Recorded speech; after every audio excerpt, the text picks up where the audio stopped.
आदित्यनाथ योगी ईश्वर की शपथ लेता हूं कि मैं विधि द्वारा स्थापित भारत के संविधान के प्रति सच्ची श्रद्धा और निष्ठा रखूंगा। उत्तर प्रदेश की सत्ता संभालते ही सीएम योगी ने जब शपथ ली तो इसका मतलब यही था कि योगी ने जो ठाना है वो करके दिखाएंगे और यूपी को नई ऊंचाइयों पर लेकर जाएंगे।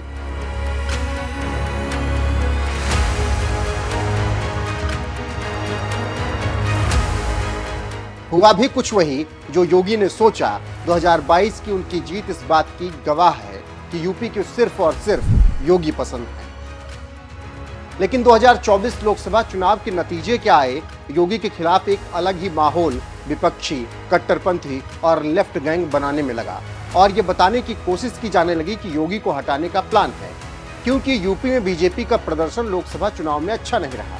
लेकिन जो लोग ये सोच रहे हो कि योगी को हटाकर वो यूपी वालों को अपने साथ रख पाएंगे, तो उन्हें ये गलती भूलकर भी नहीं करनी चाहिए, क्योंकि यूपी की जनता भी यही कहती है कि यूपी में बाबा और बाबा ही रहेंगे।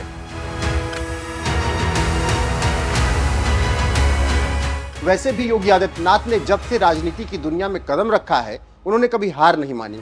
मठ से निकलकर संसद तक का सफर तय करने के बाद वो यूपी जैसे बड़े सूबे के सीएम बने और 2022 जीतकर लगातार दूसरी बार इस पद पर विराजमान हुए।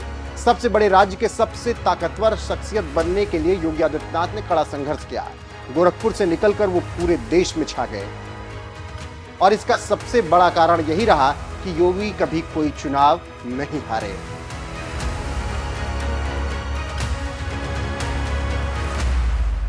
साल था 1998 जब गुरु महंत अवैधनाथ ने गोरखनाथ मठ की गद्दी का उत्तराधिकारी योगी आदित्यनाथ को बनाया और जिस सीट से महंत अवैधनाथ 4 बार सांसद रहे, उसी सीट से योगी को 1998 में 26 साल की उम्र में चुनावी मैदान में उतार दिया। योगी भी पूरे दमखम के साथ चुनाव लड़े और जीत दर्ज करके लोकसभा पहुंच गए। इसके बाद तो तमाम चुनाव आए और गए। कई चेहरों ने उनके सामने चुनौती पेश की, लेकिन योगी को कोई हरा नहीं पाया। योगी को कोई नहीं हरा पाया चुनाव। 1998 में पहली बार चुनाव लड़े और 26,206 वोट से जीत हासिल की। 1999 के चुनाव में योगी ने 7,339 वोटों से जीत दर्ज की। 2004 में भी योगी आदित्यनाथ को 1,42,039 वोटों से प्रचंड जीत मिली।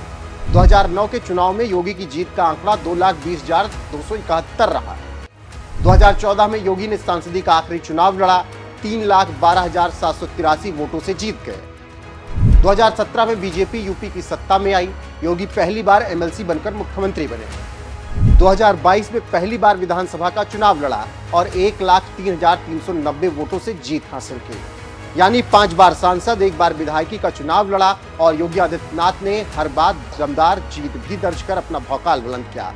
इसके अलावा 2 बार से यूपी की सत्ता संभाल रहे योगी का रुतबा अब इतना हो गया है कि यूपी के लोग उनके अलावा किसी को पसंद नहीं कर रहे हैं और देश के तमाम राज्य भी यही चाह रहे हैं कि उनके यहाँ भी सीएम हो तो योगी आदित्यनाथ जैसा ही हो।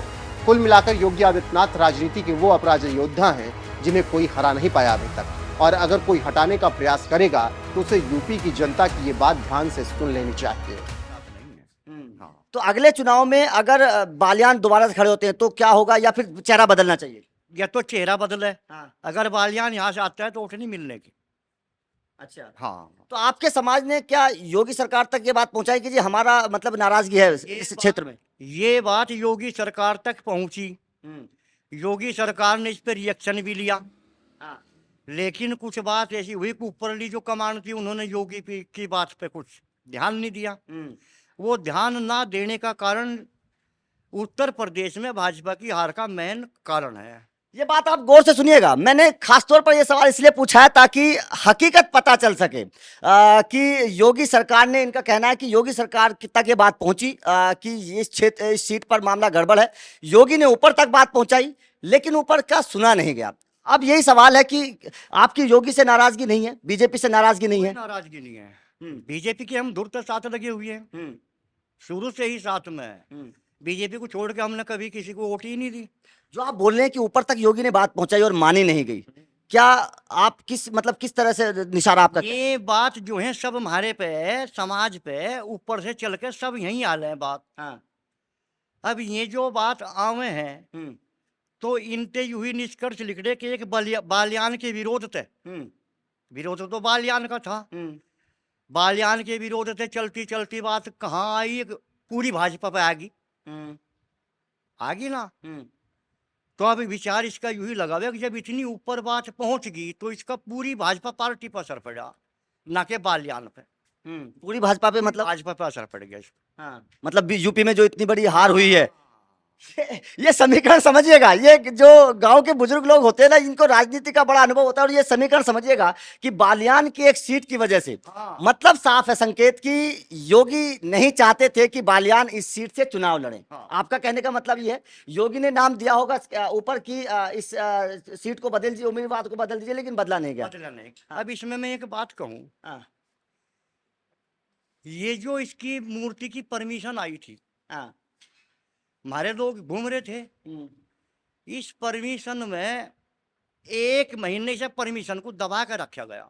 अच्छा, जो हमारे पे बात आ रही, देखो हम तो वहां से जा नहीं रहे, देख नहीं रहे, लेकिन हमें जो पता लगा बाद में कि यह परमिशन जो थी 1 महीना दबा कर रखी। अब किन्ने दबा कर रखी हो, क्यों दबा कर रखी, समस्या का समाधान होना चाहिए था ना, बजाय समाधान के उसे दबा कर रखा गया।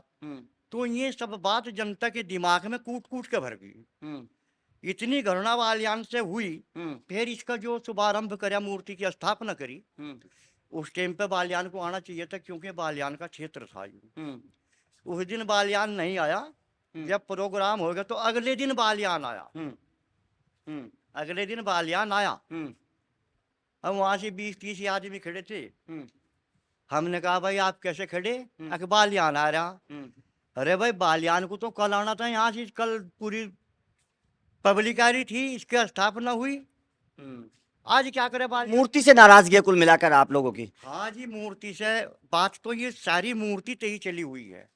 मतलब ये कौन जो सी बात, ये जो कॉलेज वॉलेज वाली कहनी थी उसे तो भूल के तैयार। मतलब आपकी जो बिरादरी की नाराजगी है बालियान से, वो मूर्ति की वजह से। फिलहाल इस खबर पर आपकी राय क्या है, कमेंट करके हमें जरूर बताइएगा। चैनल को सब्सक्राइब कीजिएगा, वीडियो को शेयर जरूर कीजिएगा, बने रहिएगा हमारे साथ।